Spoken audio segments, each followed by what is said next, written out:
Hello, welcome to another MarketMuse content strategy webinar in our series. Today's discussion is going to be about data-driven decisions for monetization, how to get more out of your content. So really connecting content strategy to monetization. We're even going to tease some tools with the screen share at the tail end of our discussion before we get into Q&A. Before we get started, a little bit of housekeeping, as we usually have. Ask us anything. If it's not directly related to our conversation, we might save it for the end, or we might weave it right into our discussion. You're going to get the replay in the next few days while you're at it. Make sure you go check out our archive. There's tons of amazing webinar recordings.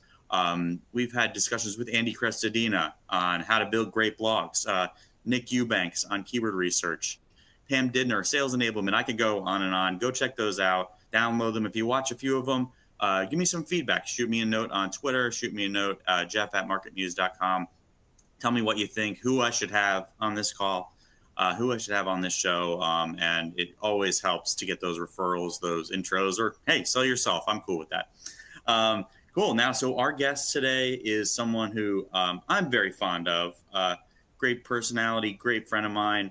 He is the founder and CEO of Monetize More. He's in Vancouver, so he's calling us a little bit earlier in the day. It's a little early afternoon for me, a little bit earlier. Nothing's happened to him so far today, so he's nice and fresh, ready to talk about money.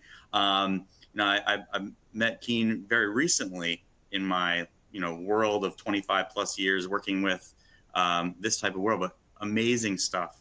Really thinking about publishers, but also thinking about people who might not naturally think of themselves as publishers. And I think we were eating a couple slices of pizza at a conference talking about this, how everyone is being positioned to be a publisher, and they've got to start connecting the dots between money that they could be making, probably aren't making, and the content that they create. So Keen Graham, thanks for joining us. Tell us a little bit about yourself, how you got to Monetize More, what was before that, and generally the mission of the business. Yeah, absolutely. Thanks for having me, Jeff. Sure. So I used to work at an online classified that used to run Google AdSense. And when I started Monetize More, I offered them an opportunity to increase their ad revenues because they were only running Google AdSense. And they thought, that was, you run Google AdSense and then you just focus on your content. They were user-generated content. But I kind of showed them this different world where they can actually have Google compete against all these other ad networks and realize all this money on the table that they have. So that was our first client. Essentially, I used their ad server, which was like the brain of their ad inventory. And I was able to introduce other ad networks to compete against Google and test other ad optimization techniques.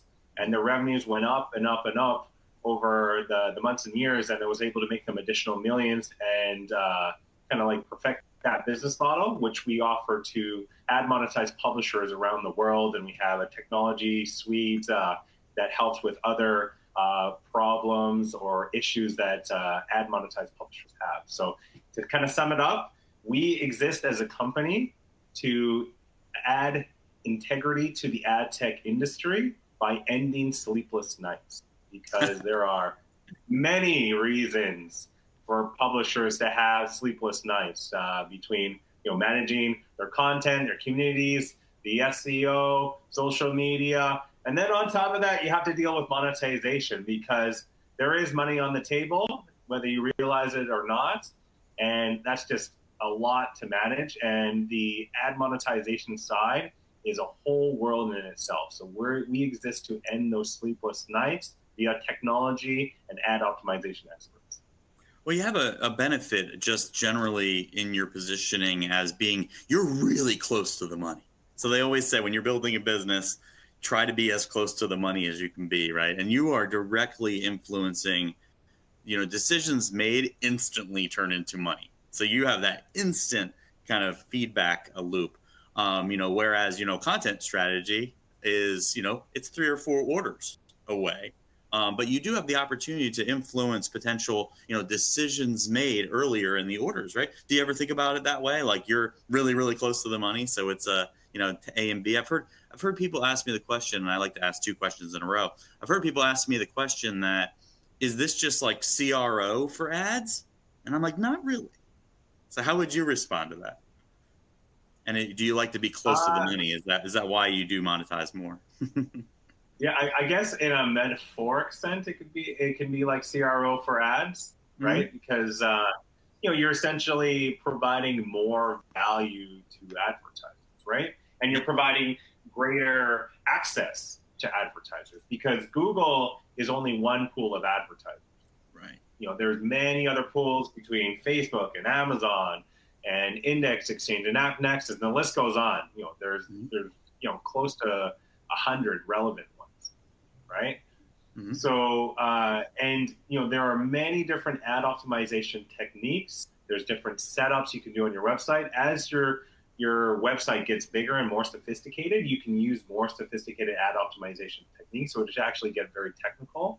And Hmm. these are ways to provide more value to advertisers, which advertisers are willing to pay more either through programmatic, through these ad networks, or even directly or through programmatic deals, which is kind of in between direct and programmatic. Hmm. So essentially, I guess there is a bit of a metaphoric sense with CRO, Hmm. and yeah, we are close to the money. Like Well, I want to say the yes. That's good. So the reason why it's a loaded question with this discussion, because I think a lot of people think about the range of things they could do better with ads as adding more ads or changing where they are, how big they are, and that's it, right? And it's not that. And if folks don't know this, and I worked at a large publishing company for a long time, and I managed for a period of time one of the largest AdSense accounts on AdSense.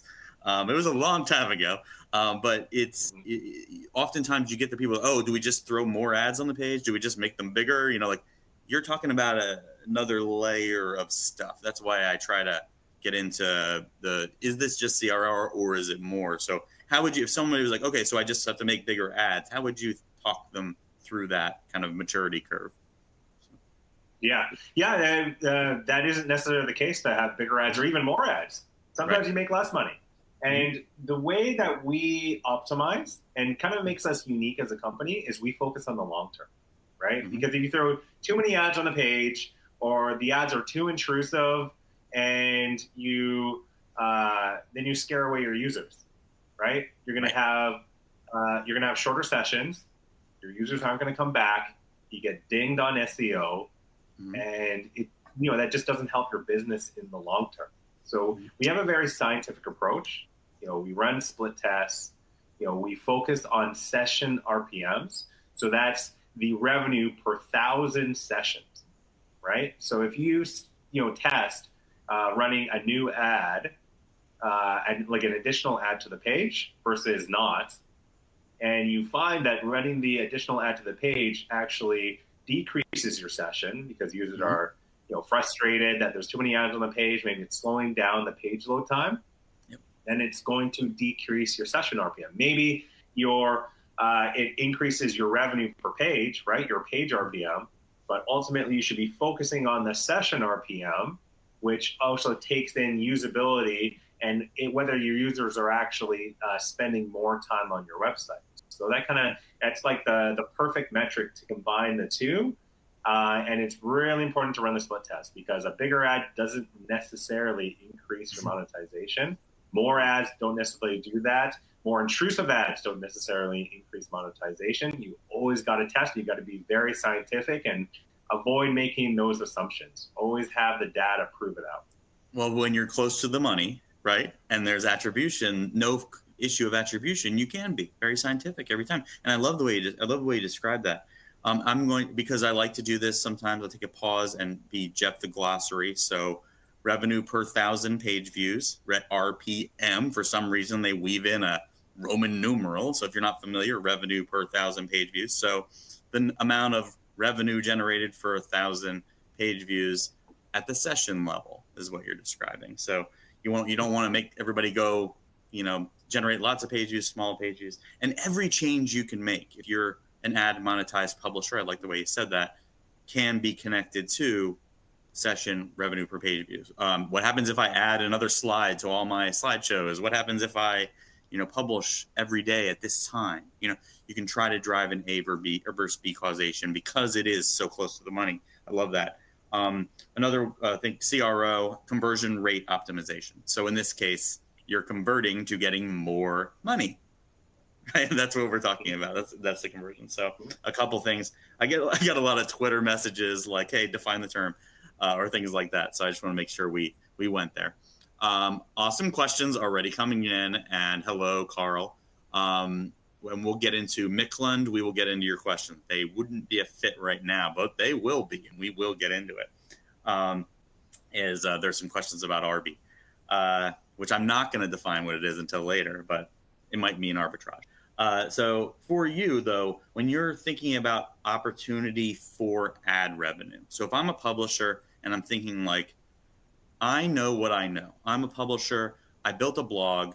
I write amazing content and make amazing content decisions because I use MarketMuse, obviously, and I don't use briefs that tell me garbage to do. And I'm not just plugging in a prompt and hoping that something's going to work, right? I'm really thinking about what I'm doing. I built this great empire, right? I get 50,000, 100,000 entrances a month to my site. And I'm thinking to myself, wow, I slapped AdSense on there just because that's all I knew, right? So what's that person's opportunity? And then the second question, because I always ask too, is I'm an established publisher, right? I'm an established publisher. I've got 60 writers. I'm looking at the people listening right now, and a few of them are here. 60 brothers or 100 writers. Like, what should I tell my boss? What should I tell my head of marketing that they're not doing with our ads, right? What are their opportunities? So what's the opportunity for the 1 person to 5 person shop with a small blog network? What's the opportunity for, 10 million visits a month by pseudo monolith who's, a couple pennies per session can really change their bottom line? Yeah, in a big way. Yeah, so I'll go over the evolution of what we call ad optimization, right? When you're increasing your revenue for the same amount of traffic and the same amount of ads per page by utilizing some techniques. And there's some like fundamental kind of techniques to kind of start with, because most start with Google AdSense, right? And there is a premium version of Google AdSense called Google Ad Exchange, right? And Google Ad Exchange has a whole, an additional pool. It has everything AdSense has, plus an additional pool of advertisers, particularly big brand advertisers that pay more. And it has even more control for adjusting floor prices, managing channel conflict if you have direct sales. So there's just kind of greater control. It's kind of more for like a power user or an ad monetized publisher, right? So we advise to kind of like make that switch when you're about like a million page views per month. So something around there. And then the next step after that is to set up an ad server. That's like as I mentioned before, the brain of the ad inventory. That allows you to be more specific of how you run Google, but also how you compete other ad networks against Google, right? So, and you can start utilizing other techniques of like how you load your ads on the page using lazy loading, refreshing ads.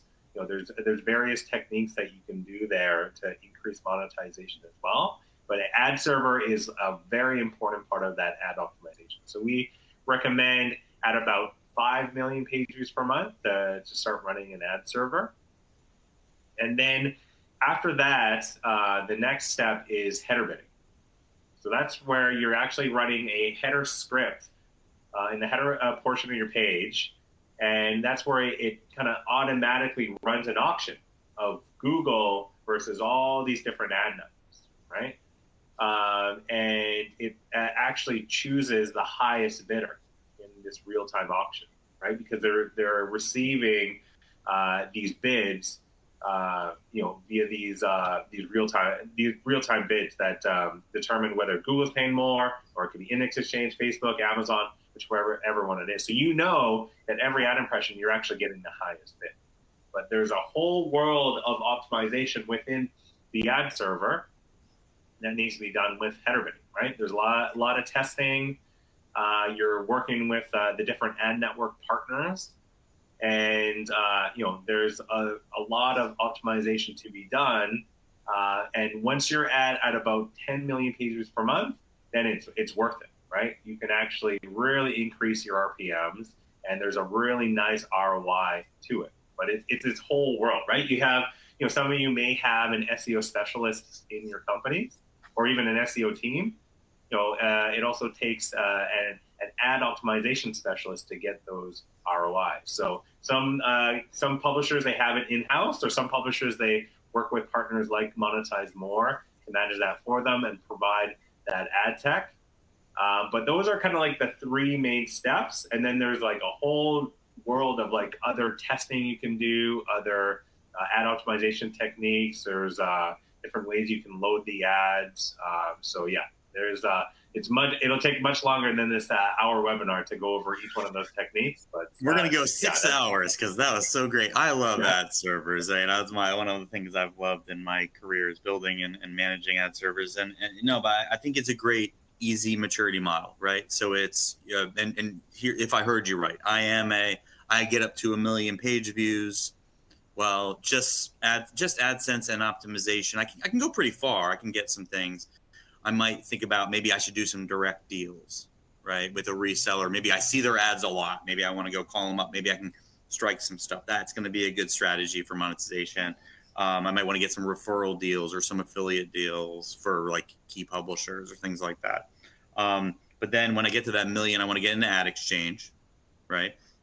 And when I get up to that 4 million, 5 million, I'm going to get my own ad server so I can make sure that Google isn't the only person in the show and they're fighting with each other for my time. And then when I want to get, really, really investing in this, I've got those header bidding dynamics in place, or, even going into, a blend of those strategies, right? So did I hear you right? Yeah. Cool. Yeah. And then testing throughout, like no matter where you are, testing and optimization can be part of your everyday, correct? Yeah, ABT, always be testing. Right, exactly. Always be testing. And I love the idea. I love giving the tips on changing the loading, not just format, not just function. It's also, or not just format, but also function, loading, and thinking about the ways that could impact your site. Awesome feedback. Okay, so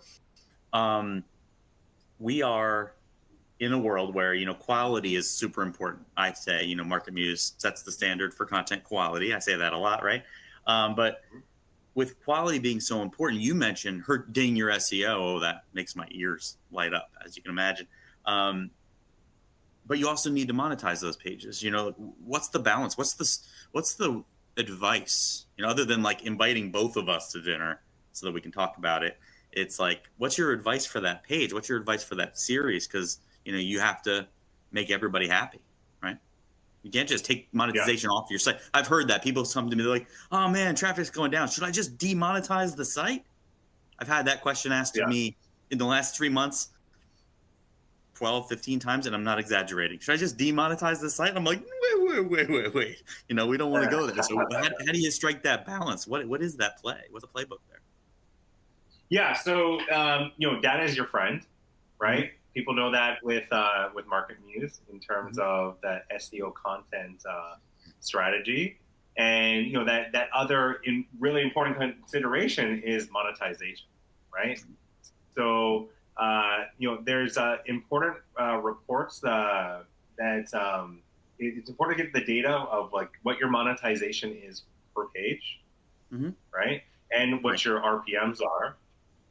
It's important to understand what your ROI is, on your traffic, right? Whether you're buying traffic, whether you're getting traffic from referral sources, social media, from SEO, to know what your ROI is, so that you can, when you're deciding where to invest your dollars into your business to grow, you'll know you'll have those signals of where to invest it, where you get the best return, right? And then, when you're creating new content, it's also important to understand what content segments to focus on.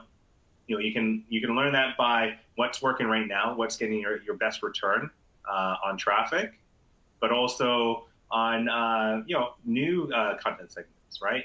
Which keywords to focus on. So we have data, we have reports that report on all of those. If you'd like, I can share some of those reports with the audience. Yeah, for sure. If you want to drop everything in, we'll send it out, and then we'll also shoot it out as a follow-up for folks that might be on the recording as well. Okay. Super fun. So I always get this question, and it's kind of like, I think it's the badge that you have to wear in one way, and I have to wear it in another. Like, hey, you have to have all the content that tells the story of expertise for a particular, say, cluster of content. You got to be there no matter where in the funnel they are, if you desire to be there at the bottom of the funnel, right? You don't deserve to be at the bottom of the funnel if you weren't there at the top of the funnel, is one of my taglines. I think I've got it on a little square somebody sent me. And does that translate to ad monetization? And so I'll give you an example where people think they can just build 100 pages of bottom of the funnel content, and that's going to get me my most ad revenue, right? I mean, is that real or is that fiction, right? When you're looking at it, at those isolations. That's relevant, right? There's users that are, especially for direct response advertisers, that are closer to buying, are higher, they have a higher value to advertisers, right? Especially for, your behavioral advertising, for the retargeting type of advertisers. So, if, I guess I could use an example like cars, right? If a content about just like generalized, top 20 favorite cars in a slideshow, that would be more kind of like top of funnel. But if it's more niche and very specific keywords towards, and especially more like higher intent keywords towards buying, or researching specific things about the cars, which kind of show intent towards actually buying a car, right? Which is what advertisers, they bid higher on those type of keywords, right? The more niche, long tail keywords that are closer to intent, they bid higher, right? So that translates to higher RPMs for publishers. So that's a really important case. For the Google side, it's more kind of keyword based, and it's more you get paid on the clicks. Where for the competitors to Google, typically it's more based on RPMs, or on the buy side, that's CPMs, the cost per thousand ad impressions. So it's more for the non-Google ad networks. It's more based on the user itself, and whether they're cookied, what are the websites they've been on before, what are some of the demographics they understand about the user. So it's more based on the value of the demographics of users and where they've been before. But just going back to your question, getting closer to the bottom of the funnel is higher value. But of course, that's mixed in with a lot of different factors, right? Like a finance segment is always going to do better than celebrities, for example, right? There's just some segments that are just more competitive on the advertiser side. They're just willing to pay more because they get higher ROI on the leads or the products that they're selling, and it's pretty crazy how much of a difference that it can be. Oh yeah, I mean, if you look at CPCs, even if you have coming from AdWords, how they go up for things that are closer to the money, and how that's kind of always been the truth. There's going to be a tough spot, I think, on this, and it's in the future. Just predicting the future is people for a very long time have struggled with top of the funnel content, right? They've said, it doesn't convert or whatever, but now they've gotten religion. They know they have to build it because they want to be there. They want to be the one escorting them to the bottom of the funnel, as well as they know they need that to round out their clusters. A big change if there's a big behavioral change of less people clicking on early stage awareness content, say maybe from generative AI or search generative experience, will they think that that's even less useful, right? And less something they need to build. So how would you approach somebody who's like, okay, so Keen, I look at this data. Should I just be looking at, should I write 100 pages about comparing trims on cars? What's the difference between the wilderness and the, touring, or, just mixed brands, but you get what I mean. What's LX versus EX on the new Civic, right? Which is clearly showing more intent, right?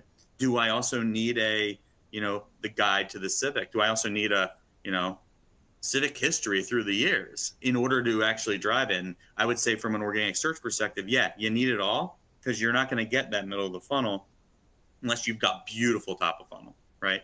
Unless you somehow can finagle it such that your site is all about trim comparisons, and truly niche down and be like, I'm the expert in everything about, Subaru trim comparisons, like, woohoo, and good luck with that plan. It works until it doesn't, right? But how do you get through that kind of give and take of, hey, yeah, this is important to your business, but it's never going to be the thing that generates the super high RPMs. These are your money pages. What do we need to do to kind of empower those money pages? Does that go into your thought process? Yeah, for sure. And it's definitely a bit of a balancing act. Like, general rule of thumb, the more niche you go, the higher the RPMs, right? Mm-hmm. But then, that is counterbalanced with the more niche you go, the less traffic you'll be able to get, right? Via search engines, right? So there's always that balance. And it's important when you're looking at the data to include monetization, right? So that you can see that balance and you can make those decisions where, because when you're deciding on what content to pursue and what niches to go after, looking at that supply and demand, right? If there's a lot of demand, but not much supply on the content side, then, you have a nice gap that you can fill, right? But you also got to realize, is this a worthwhile niche to go after? Because, will it provide higher RPMs? Because, the rule of thumb is the more niche you go, typically the RPMs are higher, but you compare one niche to the other, it could be very different in terms of RPMs. Like, we're talking in some cases like 1,000x difference. There's like some huge changes. And if you don't have that data, you're just guessing, right? You need that data to understand which keywords monetize better, what content segments do well, even on your own pages, which of the pages are getting the highest monetization so it can drive your overall content strategy. Do you ever look at variability? So the traffic that fluxes heavily, and do you think through that, or is that more like a small segment of what you focus on? So you have a discover traffic is very popular right now for publishers. News traffic, highly variable. There's other inputs that go into what makes a great choice for something temporal or event driven. You might also have a search result that is very high flux, or even a cluster that's very high flux. Do you think about flux in these matters, or how do you think about that?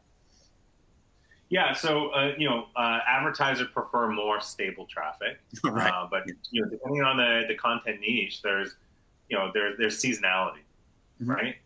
And within that seasonality, that you can see large variability in the RPMs as well, right? Like everybody knows that it's no surprise that was my leading team. By the way, that's my leading question. Sorry to interrupt you. That's where I was going with that. So good answer.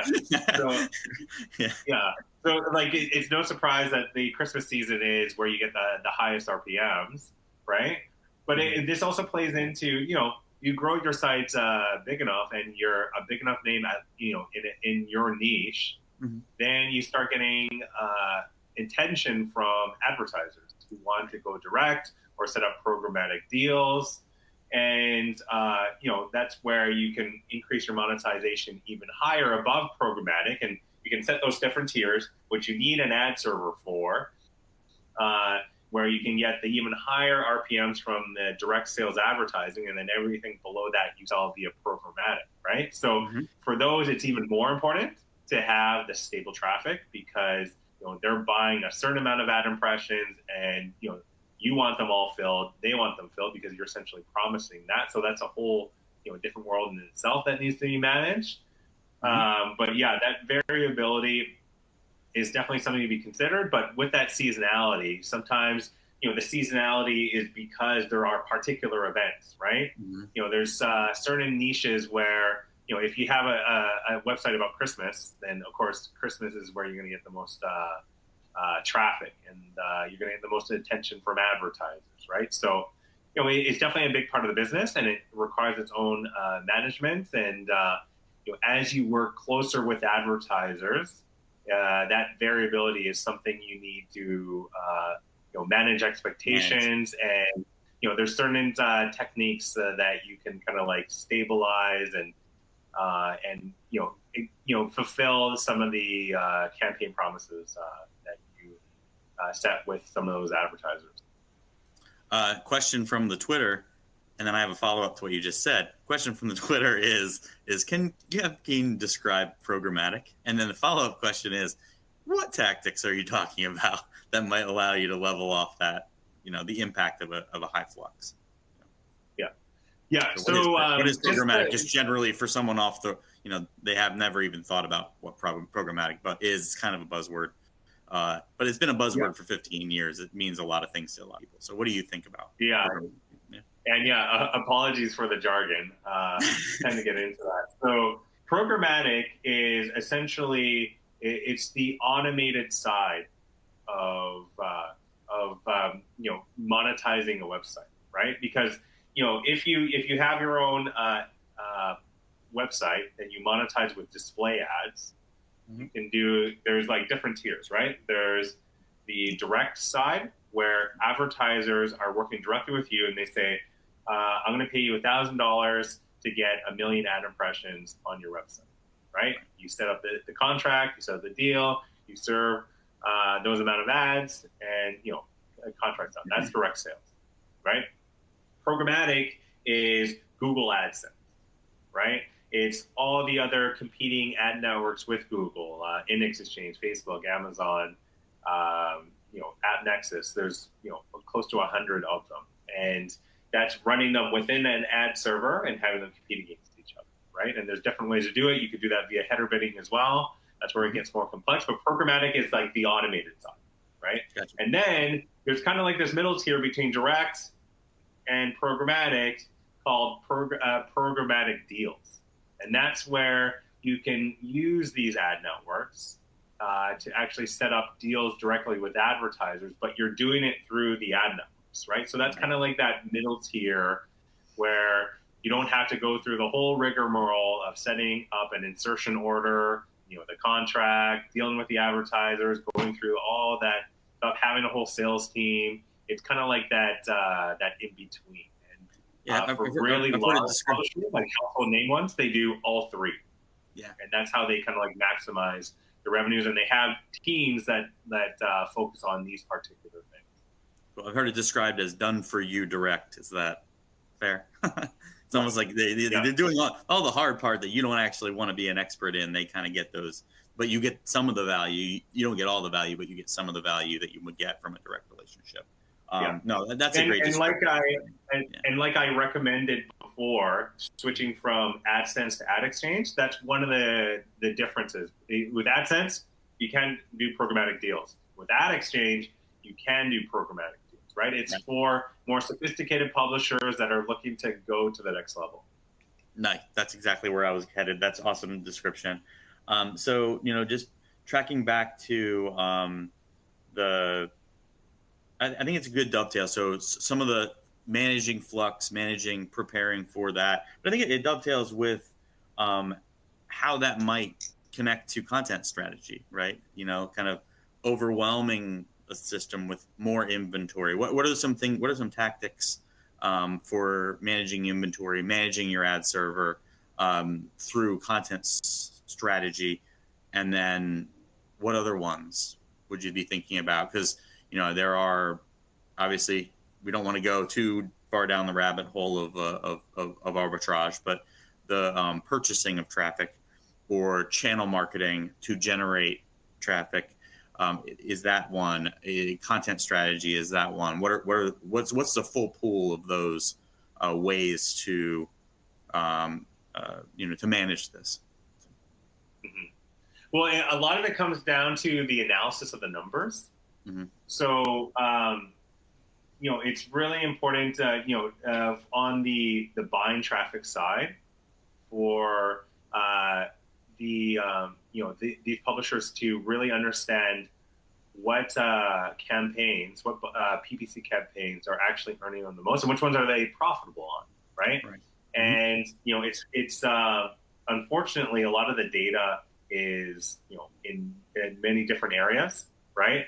You got, say you're buying through Google Ads, you have all that data on the buy side, how much you're spending, and then if you're monetizing with programmatic ads like Google AdSense and some of those other ad networks, then you have, if you're running 10 different ad networks, that's 10 different sources of where you're getting revenue, right?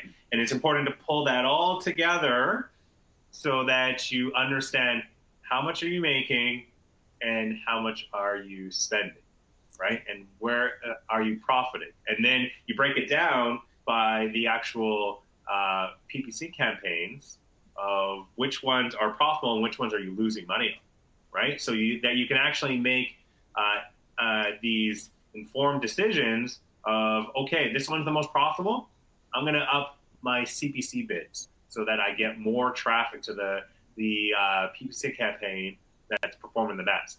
If this one's unprofitable, okay, I'm going to pause those. I'm going to create some new ones, right? You lean in towards the profitable campaigns, because publishers that don't do this, you're guessing, right? And it's, and you're pretty much running your business on superstition, which is not a sustainable practice, right? You need to focus on the data. That's why, publishers use MarketMuse for their content strategy, and it's important to do that on the monetization side. So, it's important to use reports like that. We have a report called the Profit Attribution Report on our PubGuru interface, and that's where it brings together all your Google ads, whether you're buying through Bing or some of the other sources, and then all the different revenue sources, brings it together, breaks down the actual campaigns by UTM, right? And then they can tell what their profit is per PPC campaign, what their ROI is, what their CPC, and they can do that analysis. Then they can make informed decisions on where to invest more PPC. You can up your PPC bids, you can pause campaigns, you can lower PPC bids, so that you make sure that you're as profitable as possible. Right. Well, I'm going to dive in and look at that, but you think about this workflow, right? And it's even as we're building some software where you can kind of feed in inputs and build strategy, right? And build plans, get content ideation, and because we've done this before, manually for accounts where it's like, okay, well, Monetize More is telling us to focus on this, MarketMuse is telling us to focus on this. How do we best win this combination? But I think it's best served if you want to show us a few of these examples and walk through those values. I think that connecting content strategy to monetization, I think it resonates with me when I come in, seeing a few examples. So can you share your screen and show us a few of those? I know we got at least one teed up, maybe three, because you've mentioned a few reports, and I'd love to walk through them. So. Absolutely. All right. Can you guys see my screen? Yeah, looking good. All right. So this is an example publisher. And I just mentioned the profit attribution report. And as you can see via these example UTMs and these example source IDs, that we have it all broken down by net revenue, how much you spent, and what your profits are, right? And then if you want to even dig deeper, you can see what your session RPM is, your page RPM, click CPM. You can see the ROIs, your clicks, click rates. So we have a lot of different stats that you can dig in. But the most important metrics here are your ROI and your profits, right? So this is where you can see, okay, this is the most profitable PPC campaigns, and you can track it right to your Google Ads and see which campaigns are doing the best. Okay, let's up those bids, and then which ones are doing the worst. So you can, I have it organized by profit, but you can actually see the least profitable ones here as well. So you see UTM value 258, that's unprofitable.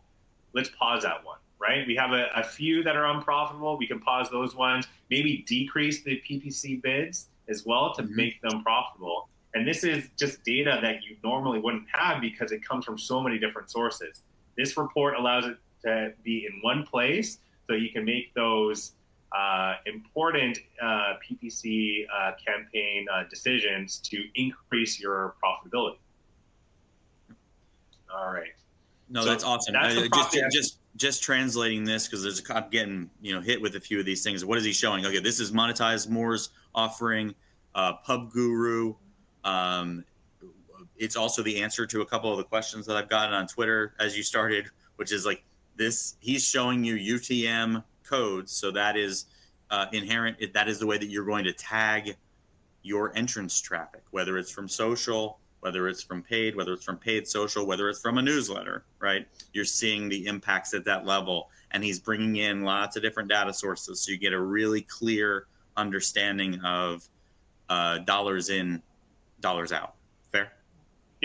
Yeah, exactly. And this doesn't just have to do with when you're buying traffic from Google Ads or some of the other sources. It could be for you can have it it's because it's the best practice to use UTMs for all your referral traffic so that you can track it back on your Google Analytics and you can do this analysis. But you can do it for if you have you're getting a lot of traffic from Meta or Twitter or Pinterest, or maybe you have some referral partners that you get a lot of traffic from, right? You can actually see what the stats are for that type of traffic, so that you know where to invest your dollars to grow your business and to grow it in a profitable and sustainable way.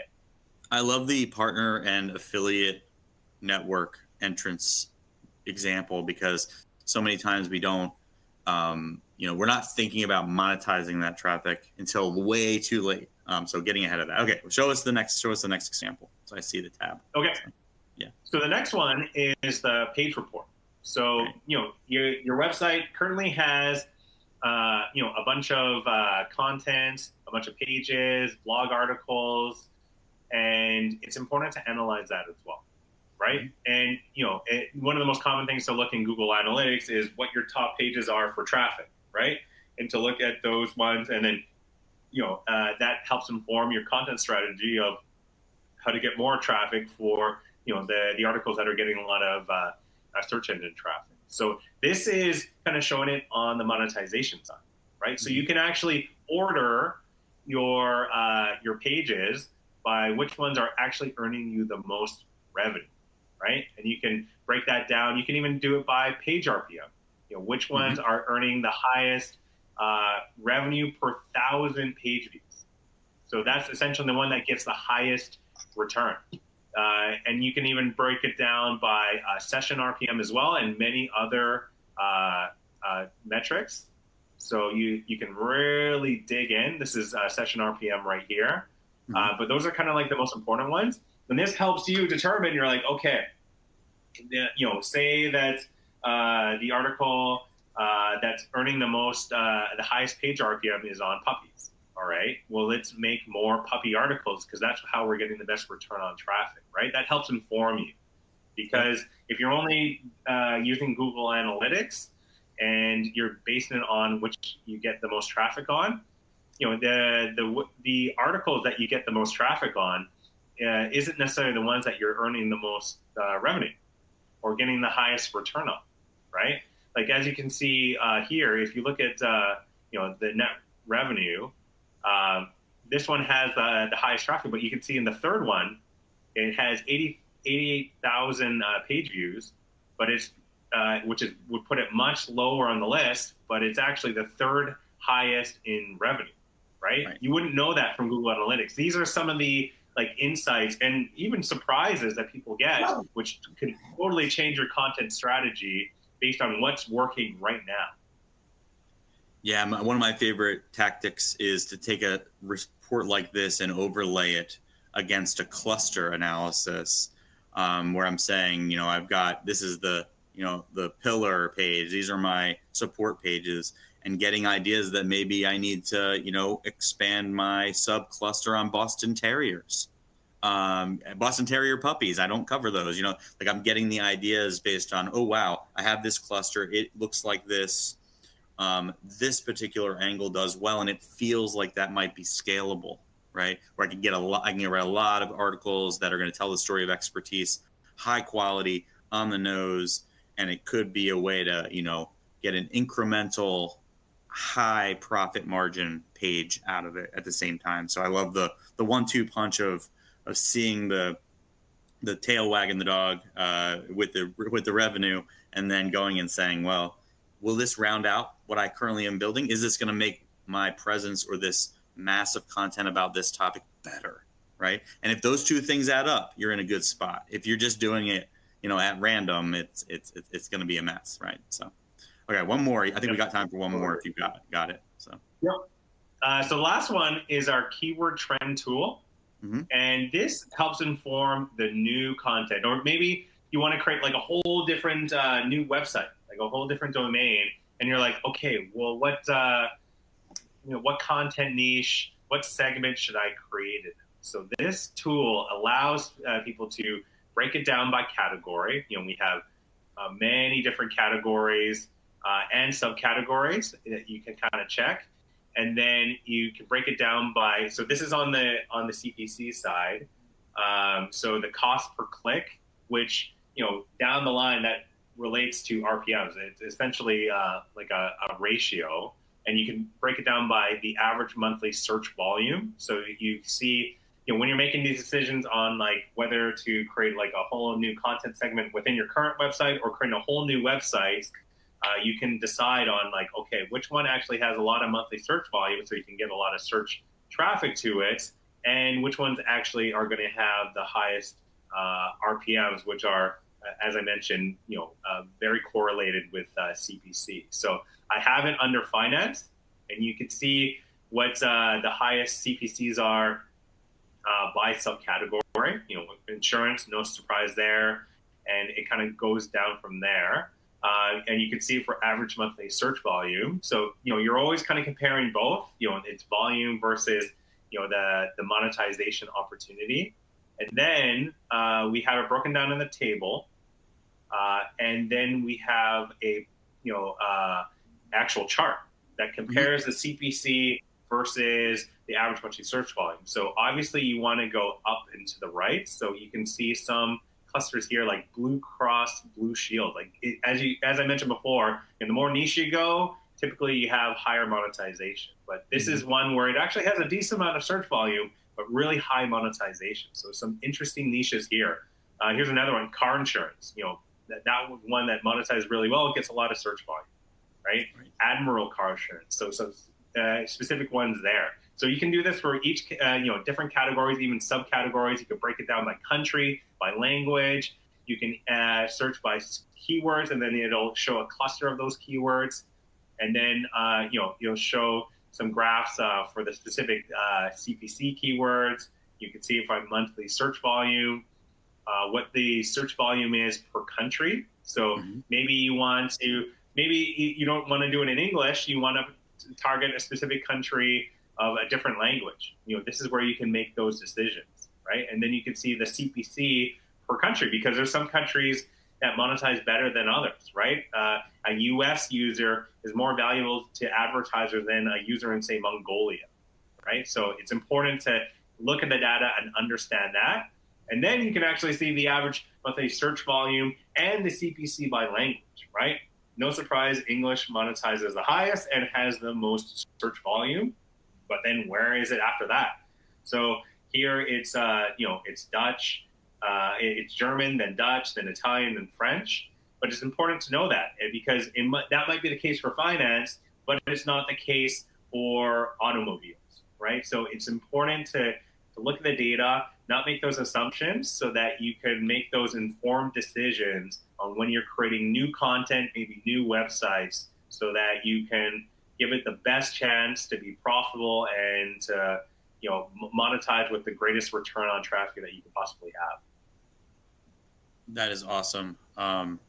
It's like that kind of niche finder, but it requires you. I actually had a note from somebody as you were doing that. It's like, ooh, can't wait till you can show the market share analysis over top of this, and which is something that for clustering is very valuable. So this is almost like that keyword approach where you've already grouped them by category. So you're kind of giving a advertiser's interpretation of category, and that comes from what? That's a good question for you. Like, how do you do your categorization? So the categorization comes from. Oh, sorry. Just generally, is it something somebody else? It come from an existing third party taxonomy, or is it something else? That was a question. Yeah, it comes from Google Ads. Yeah. Okay. Good. They have their own framework. If someone's not familiar with that, even in an ad words feed of data, it's going to have numbers, and those numbers associated with the taxonomy. So great question. Awesome. Well, thank you. That's really great. Back to your face now, screen. So just summarizing, being able to understand this at the campaign level, being able to understand it at the page level, being able to associate it at the keyword level. Yeah, it's very similar to what you might see from other technologies, but bringing together all the value. I think a question was this from somebody who I know is very, very focused on organic traffic and kind of editorial content is, how do you think about, I'm rephrasing the question, how do you think about the value of a content item editorially, or from its value to organic search? I think that's the point of the question there. So. Yeah, so there's value. It's kind of like that balance, right? There's value in terms of like the opportunity to bring in search engine users, coming from that direction. So like how much volume there is for monthly searches for that type of keyword or content segment. Mm-hmm. And then there's the monetization side of like how much could you actually monetize them.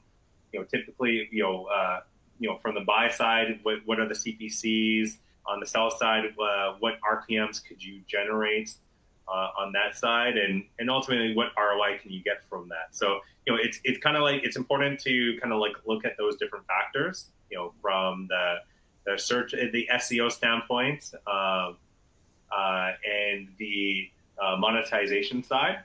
Mm-hmm. One interesting thing for those websites that have like an editorial team is you can even break down your UTMs by writer.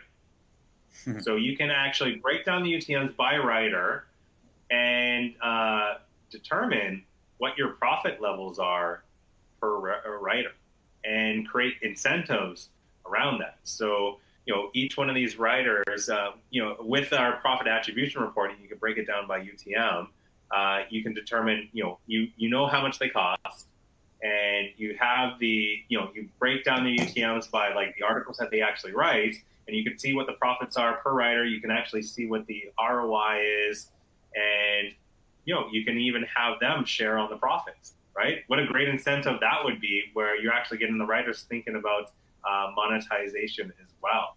So we've seen other publishers do this very successfully, and that's like where you get the power user level, and where you're really that's where we see websites really scale in revenues and profits. So that's a really great way to get profit attribution. The person that asked that question is in an editorial team who does that, and who is that kind of beacon. So I'm actually, I wonder if they're also actually customers of yours. I'm not sure, but we'll figure that one out later. But this would definitely be a good supplement for their solution. So that's a great question. And I think that was exactly what they were thinking through, is like, is this showing me, how is this empowering editorial decisions, more than, right? And so, I love the idea of being able to, let's say it said best credit cards, but like, what's the whole big picture around that? And that's actually something that MarketMuse has built. And, it's part of our software, and we actually are building it for our next phase rollout. So it's very exciting and very validating too. I'm going to save 3 minutes for 2 questions that we received related to arbitrage, because apparently everybody wants to hear your stance on arbitrage. I'm going to give mine. If you built a website solely for arbitrage, there's about 99% of that field who does that is probably better than you at it. And it's really hard to get good at. So if you're going to build sites just for arbitrage, know that there's a huge learning curve, and you're going to make lots and lots and lots of mistakes. Just know that. Okay. I would say don't do that as your primary goal. Build it for the value to your clients, and you will have way more opportunity than if you strictly build for Arby. Keen, your thoughts on that? Yeah. So, this is an interesting field. I definitely agree with you on there. And what I recommend is think long-term, right? Mm-hmm. Build a sustainable business, think long-term. If you're just looking to make quick money on low quality content, it's not going to work out, right? At some point, you're going to lose money. It's not going to work out. And the walls are closing in, ad networks, Google, they don't like ARB sites. Advertisers don't like ARB sites. There's a whole segment called Made for Advertising Sites, MFA. And they're really kind of like adjusting policies to prevent advertising on these type of websites. And with Google, you get terminated, you lose all your unpaid ad revenues, and you don't get access to Google demand again. So you could say goodbye to that type of business model immediately. So it's really important to take the right steps to build quality content on unique sites that are, have a healthy content to ad ratio, and are, providing a unique value to the user and a good user experience.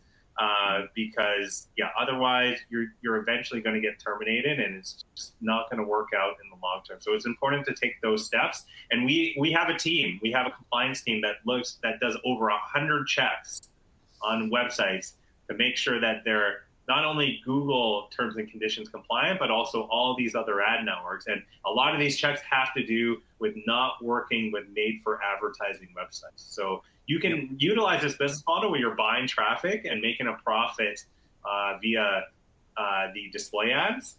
But it's really important that you do this with the user in mind, and you're thinking long-term, right? It isn't just buying, you're not getting 100% of your traffic from Google ads or Bing ads or Taboola. You're actually getting traffic from search engines, from social media, from referrals, so that you have a diversified traffic and you build a more sustainable and diversified website and business that's going to, earn you profits for years into the future. Yeah, I mean, I love it. Thank you for validating that, but also great questions, because it is an important topic. I love sports analogies, and because you're from Vancouver, I'll use a hockey analogy. As most people know, I'm a huge Ranger fan, because I talk about it all the time. But it's the equivalent of very, very, very, very few hockey professionals get paid lots of money, right? In the whole world of all the kids, when they're 60 years old and they're in Vancouver skating across the thing, they are likely to make their earnings from it. That's what arbitrage is. The 0.1% of the best ones are the loudest, and they're the only ones making money off of it. So just be very, very wary of who you take that advice from, because they're probably not as successful as they say. And only very, very few of them make lots of money. Trust me. And if you want more questions of that, how can they get in touch with you, Keen? I see LinkedIn, Monetize More. What are any other ways of contact? Yeah. So LinkedIn is a good way. Also, check out if you're interested in some of these tools or to learn more about how you can go deeper into your monetization and content strategy. Check out monetizemore.com. We have a team that can help you out. That can talk about some of your content and monetization strategy goals. So check out our website at monetizemore.com. And we can definitely help you out with some of your monetization needs and just ways to kind of scale your website in a sustainable, long-term type of way. Sustainable, long-term, best way to do that and build high-quality content that's going to generate traffic all the time, forever, and not just for the next week or two because you applied some sort of tactic. Book demo with MarketMuse or shoot me a note, jeff@marketmuse.com. Any feedback, Jeffrey_Coyle on the X Twitter, and I'm very active on LinkedIn. Will likely accept your invitation request as long as you don't just sell me a backlink. Thanks so much, Keen. It's been such a pleasure. Awesome feedback, great questions from the audience. So thank you as well, audience. And I'm really looking forward to hearing about future product development, how you evolve as the e-commerce world evolves, and being part of that at MarketMuse. So thanks again, Keen. I really, really appreciate it. Yeah, thanks for having me, Jeff. Really appreciate that. Had a great time chatting about the whole world behind display ads. Awesome. Well, thank you again. Cheers. All right.